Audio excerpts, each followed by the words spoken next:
let me transition to sitting. And so when I come to sit, it's like, so I made a space, and it's kind of a big space because I like to share it with people when I can. But it's nice to have a space that feels good to you. If you're going to sit in your home or somewhere else, it's possible to sit outdoors, and then you get to practice with things like cold and heat and wet and mosquitoes. So it's a little easier to sit in an enclosed place, to turn off the phone, to close the door so the cat doesn't come in, depending on the behavior of the cat and so forth. People make altars.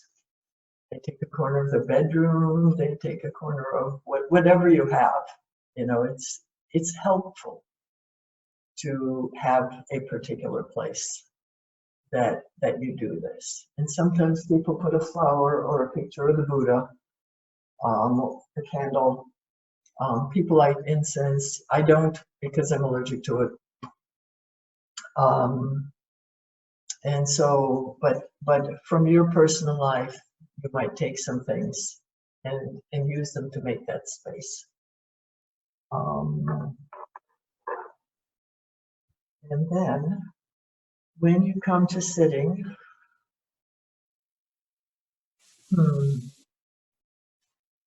well, I'll just say that on the one hand, you can sit anywhere at any time for any length of time. And then I'll say, people usually find it helpful to sit for a specified length of time. And it depends on you how long that time is. And of course, if you're sitting with a group, then you agree together how long it's going to be. So now there's equipment. So now I'm going to move and show you my equipment. And then we can talk about, so this is a folded up quilt. They have a, the standard thing is called a zabuton, and it's a thick pad that just makes a soft place for you to be on. It also kind of defines a space. So I use quilts and blankets and things.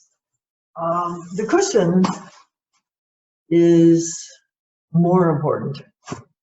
And if you look at this, you'll see it's kind of high. Like people try to sit on a bed pillow and they get really uncomfortable. So I will first show you how to sit on a cushion, and then I'll show you a meditation bench, and then I'll show you a chair. And I'll pause for questions at each of those. So,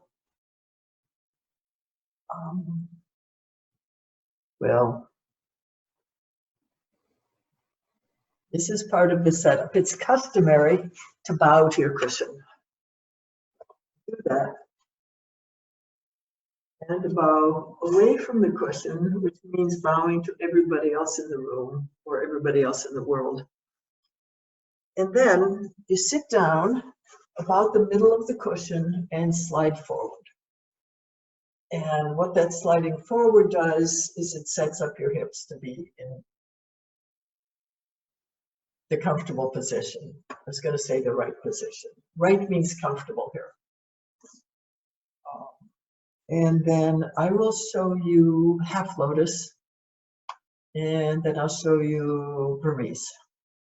So in half lotus position, you place one leg down on the floor and the other one with the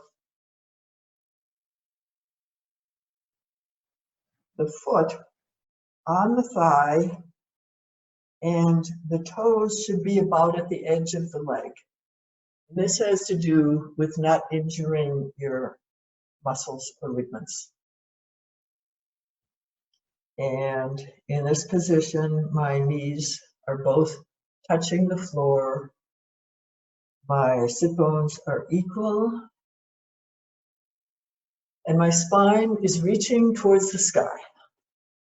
Now, does anyone want to try this, or do you want to wait until I show you an easier posture?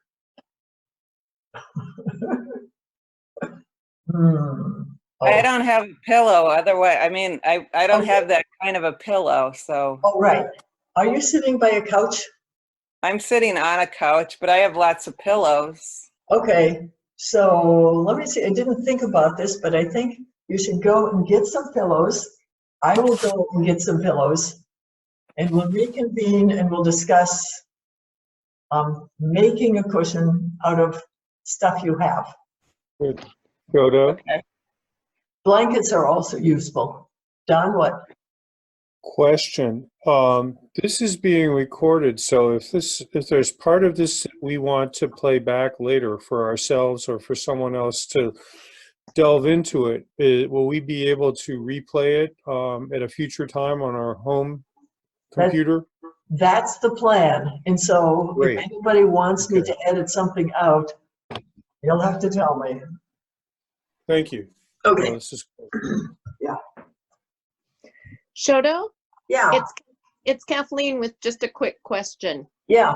Do you have a resource for where we could send for a pillow, or could we get it online, or I mean Yes. a cushion, a pillow?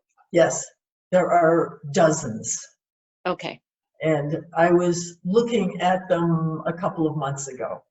So I'll say something about that. And does So- the cushion have a specific name? Zafu, Z-A-F-U, Zafu. Okay. Okay. So what I can do this. So we have two of your basic couch throw pillows. And this might be high enough or it might not be. I might need three. And I might want to place it with a flat edge forward, or I might want to place it with a point forward. And you find this out by exploring, experimenting. And then we have bed pillows. And bed pillows are going to be folded in half, and you almost certainly want two of them. And so don't take a pillow that you really love, because you're probably going to destroy it doing this. So, ooh, this is really high. Okay. So I'm going to stay with this one because it'll be useful later on. So, how are you doing in having a pillow? I feel a strain in my hips. In your hips. Yeah. Now, usually that means it's either too high or not high enough. And of course, I can't tell from here. So try I and think make my legs are too long. so make it higher. Yeah. Make it higher. Okay. Okay, let me see who else. And Shodo, you can't see me, but I recently twisted my knee, and so I'm a little reluctant. How far should I push myself? Don't push it. Okay. I can feel it now, and it's a little painful, so I'll modify. Yeah, modify it. One way to modify it is by putting something underneath the place that hurts. Oh, good. Like if you've got a knee straining, lift the knee off. So Okay. you don't want it hanging in midair, but you can lift it.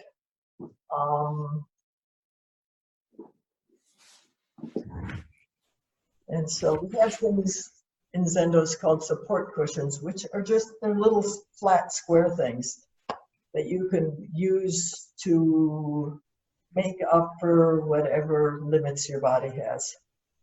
One thing I like to use is socks.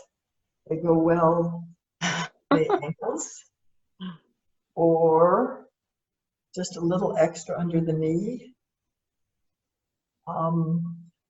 But if you are Yeah, shawls, sweaters, wool caps. If you have a few soft things available as you're doing this, and this is where not being able to see you and not being physically present is kind of hard. So all I can say is use props.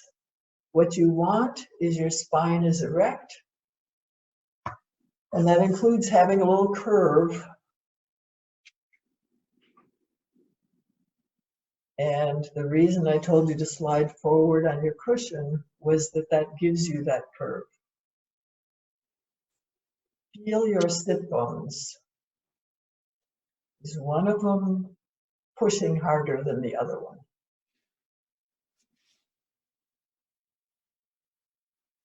Is it important for our feet to be the way you showed us? Well, so we have various ways for feet to be.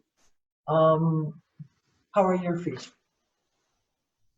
Well, I'm sitting just generally cross-legged right now. I've sat the way you're describing, but I don't have the right cushions today, but I can prepare for next time.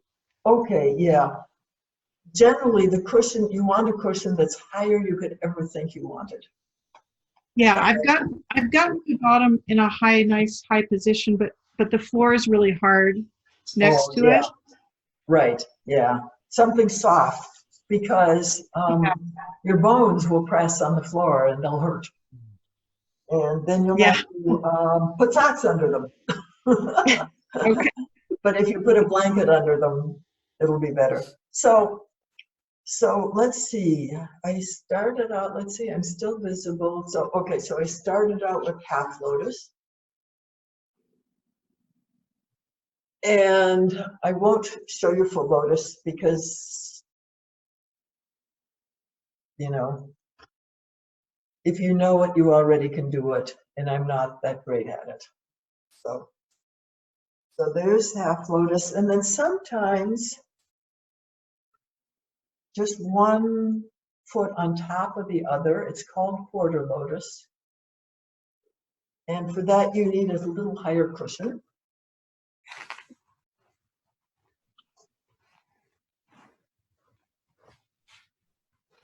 And then sometimes, this is called Burmese, for which you need a really high cushion. I never do this. But get high up and you lay both of your lower legs down along the floor. Okay. I did it. So these are graded in terms of how much pressure they put on your knees, and in terms of how much hip flexibility you need to do them. And so people often start with Burmese as the easiest ones, and as they get more flexible, they'll go to the harder ones, which there's a thing that the physical posture does, which is to support your mind coming down. You know, we don't do this just because it's hard, we do it because it helps us. So people who are able to sit full lotus generally choose to do it. And then I want to show you how to sit in Seiza.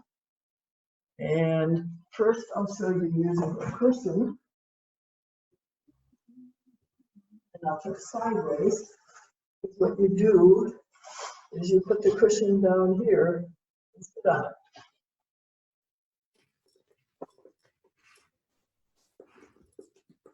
And if this were not high enough, I would add something right there. Oh, yeah. So both of these are pretty comfortable. And they can be done with the same equipment. Shodo, are your feet in that position? Are your feet underneath you or to the side of you? Well, they're not, like, I'm not sitting on top of them. Okay. They're just next to me. They're not splayed way out. That would Okay. hurt me. but they're kind of almost straight back. Let's see, I can turn. Oh.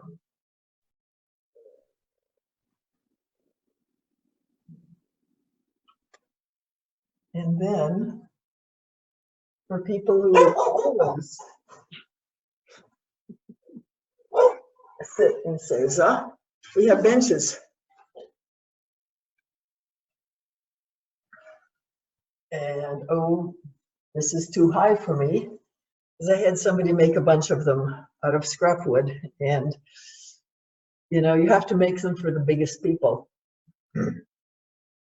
So then I have to adjust the bench to make it fit. Does anybody want to know about sitting in a chair?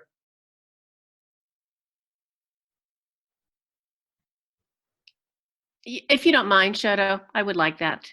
Sure, yeah. So let's see, let me get up again.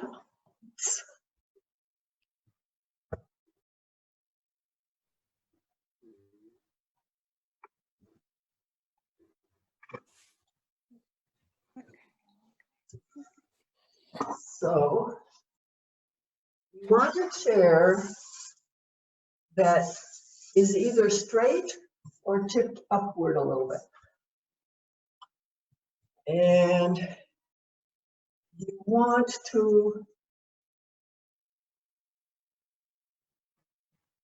be sitting straight on it with your spine rising up rather than kneeling, rather than leaning on it. And so sometimes, like if I were to sit in this chair, I would take, this is too thick, but I would take a bit of a cushion or a bit of fabric and place it underneath my sit bones so that my knees are below my hips. And that's one of those posture rules. It's like knees are lower than hips. For general, it's helpful for meditation. I could turn sideways if you want.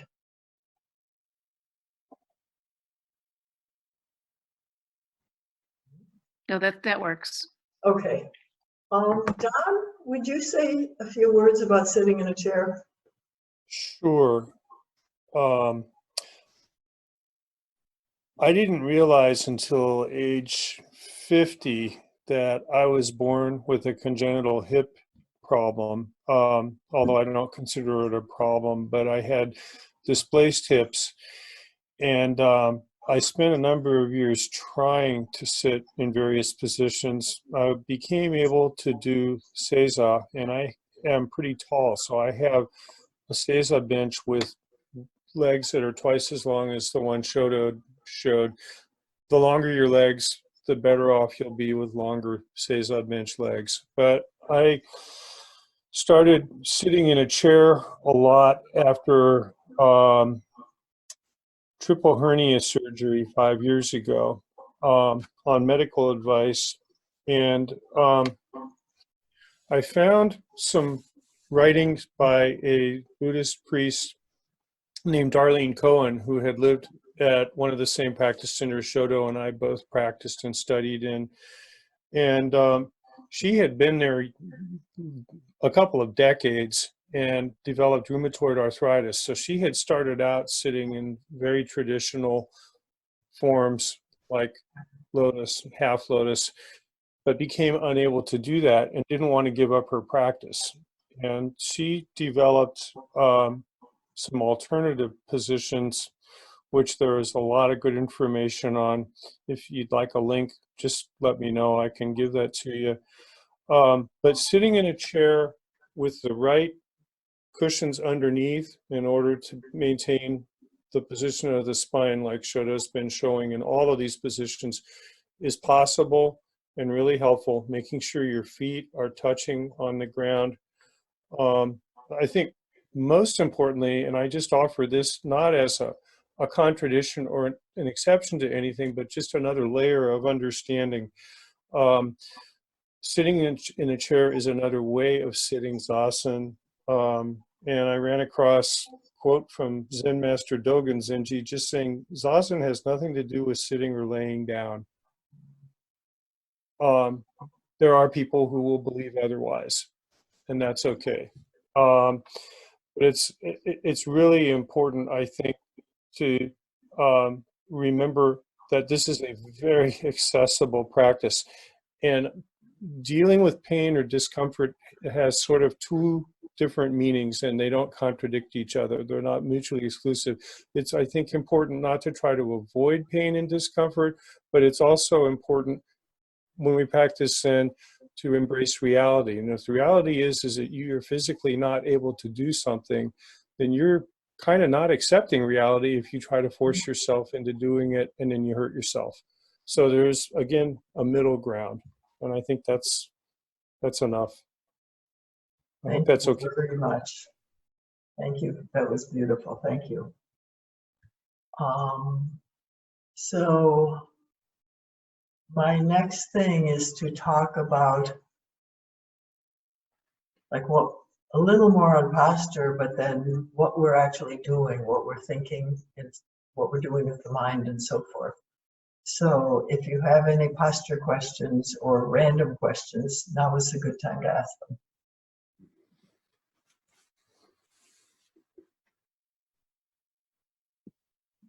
I'm wondering, is it normal to change your position in the middle of a sit if you're feeling uncomfortable, or do you just go with it?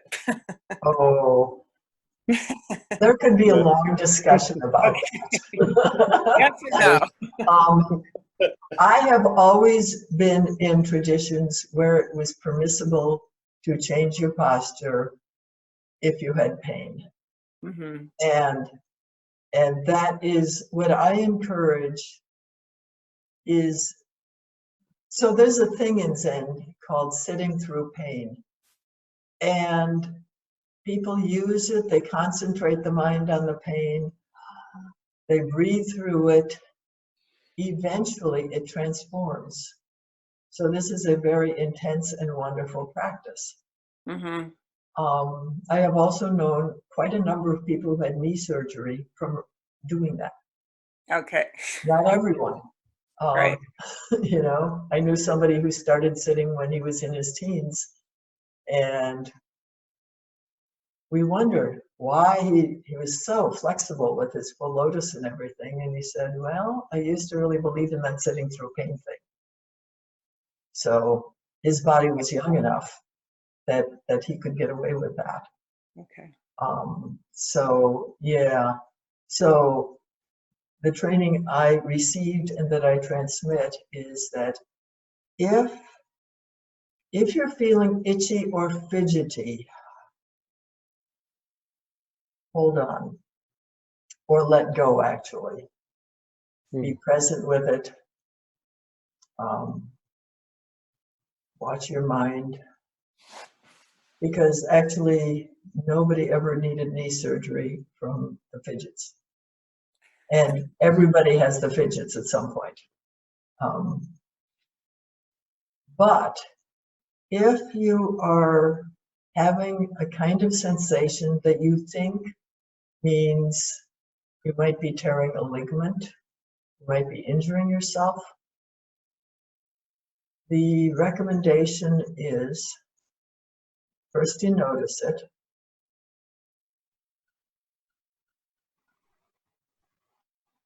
You consciously make a decision to move rather than just, you know, being jerked around by it. You go, okay, I'm going to move. And then there's even a tradition of making this bow. This is called gasho. We do it a lot. Making this bow, moving the body, whatever you need. And that can be putting your knee up for a little while. It can be changing to kneeling posture. It can be doing the rest of your sitting period like this. I've done hours like this, but it gets tiresome, so. Okay. Katagiri Roshi used to even say that you could rub it, you could massage it. And when you're ready, you can go back. but slowing it down. And I remember someone who said, so that you are still sitting Zazen while you're doing this movement. And of course, if you're in a room with other people, you want it to be very quiet because you are supporting each other. And one of the ways we support each other is by being quiet. And Thank you. you're welcome. Yeah, that's good. Thank you for the question. Okay, so let's see, a little more on posture. So I'm making sure that there's the right tip in my pelvis. I'm checking, and I can do this by rocking. Is my spine upright?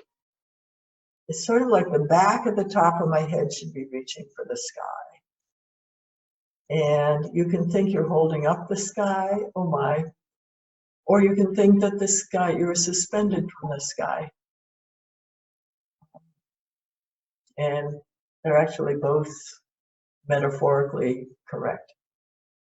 But I was maybe too hasty. It's traditional to rock right and left. Exhale out.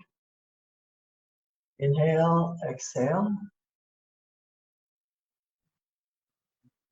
This is to get you to the middle. Breathing in and out as you go. And letting the swings be a little smaller every time. And now you're at the middle. Check your shoulders. A little space underneath your arms. So they're not like tight and they're not up by your ears. They don't have to be way down. But make an effort to relax your shoulders. And then we place the hands on the lap. Now, the place we want our hands, if you're in full lotus, you're resting your hands on your legs. Those of us who are not in full lotus, sometimes we find a prop to rest our hands on. When I wear robes, we have these big sleeves and they make a nice little pile to rest your hands on. This is a bigger pillow than I need, but it works. So here we go. We're making, this is called the cosmic mudra. Mudra just means handshake and it looks like an egg. The thumb tips are just barely touching and your fingers are overlapped. You can find how much you want. Like you could overlap your whole fingers or you could just have them way out there at the first joint. And it's going to be what feels good to you. And then you come down here. And this is somewhere, again, comfortable position, somewhere between your navel and your pubic bone. And you lean it against your belly. And if you look down, your thumbs are hiding your second finger.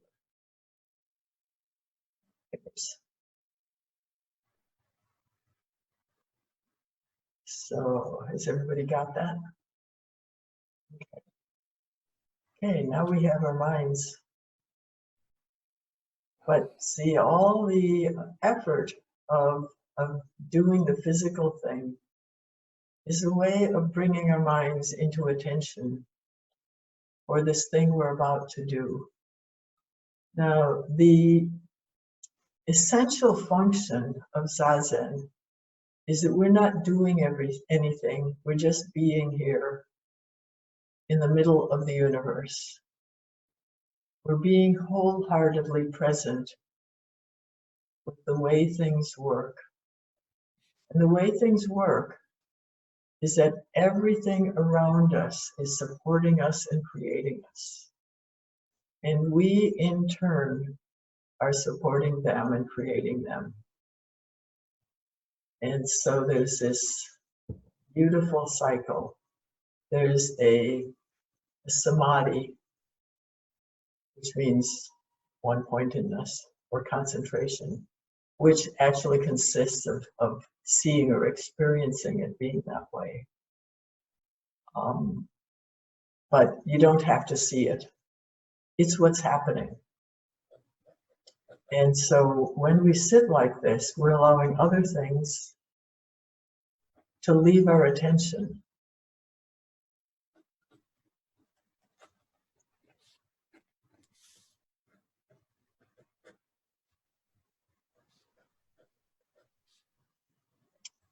So if your mind goes to, oh, the kids, or oh, the coronavirus, or I'm really hungry, or I've got something yummy to eat coming up. Just, okay, there's that thought, and you drop it.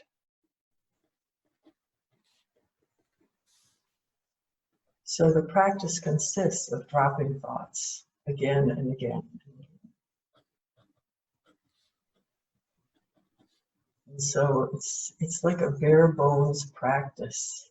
It's like I didn't even tell you to follow your breath. There are lots of ways to do meditation, but I'm giving you the one that my teacher teaches, and that is the core. And so, 100 times a minute, let go of another thought. Are you ready to try it? Shodo, Yeah. before we start, is it best to have eyes closed? Oh, thank you. We sit with our eyes partly open. I forgot. Okay. And so ideally, so normally we face the wall, but we're not doing that because we're teaching, and I'm not making you move. So normally, Especially not after you got us all seated and in our positions. You don't want us Right. to move. Well, I have done that in instructions sometimes, and the benefit is you get another time to practice getting into position. But it's really sort of nice to do a little bit of just sitting now that you've set up your position. So you will sit for 5 or 10 minutes. I'll ring a bell 3 times at the beginning and once at the end. That's a traditional thing to do. And well, the ideal is you start out in a position where you could stay forever. But, we're all not ideal. So if you have to move, you move. So eyes half open. People usually take their glasses off. And a 45-degree angle. So you're looking at the floor,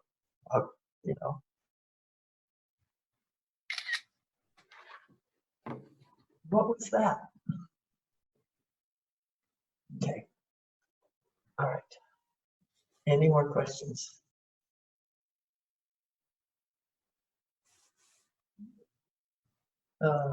Unmute.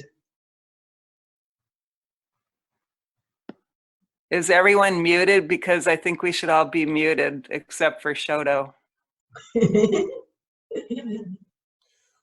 In case our phones ring or my cat starts screaming or something. Sure. Okay.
So the traditional thing is to make a little gasho bow like this.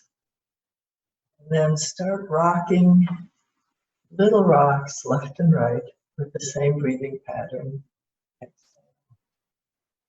Inhale, exhale, until your swings get a little larger. And this is just, coming back to life. And if you want to do,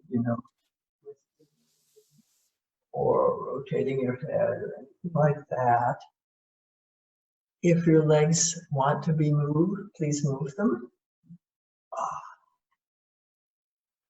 And you might notice that I always use my hands to move my knees. This protects the knee, which is sort of the most vulnerable thing in this whole process. And now I'm okay, so I'm going to hold my knees back up. I forgot one physical bit of instruction, so I'll tell you that now. It's what happens naturally, but there's instructions inside of your mouth when your head is, reaching towards the sky. Your teeth are lightly closed, not clenching and not hanging open. And your tongue rests at the back of your upper teeth. I also forgot to say, when we begin, 3 deep breaths in into the diaphragm, and then exhaling through the mouth. Emptying your whole lungs.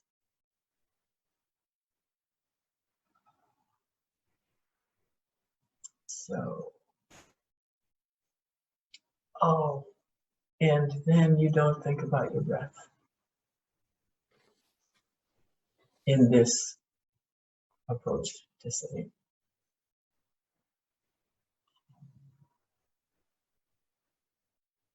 Now, I want to ask for comments, and I'm thinking maybe I should turn the recording off to leave them free. So I'm going to stop recording. There we go.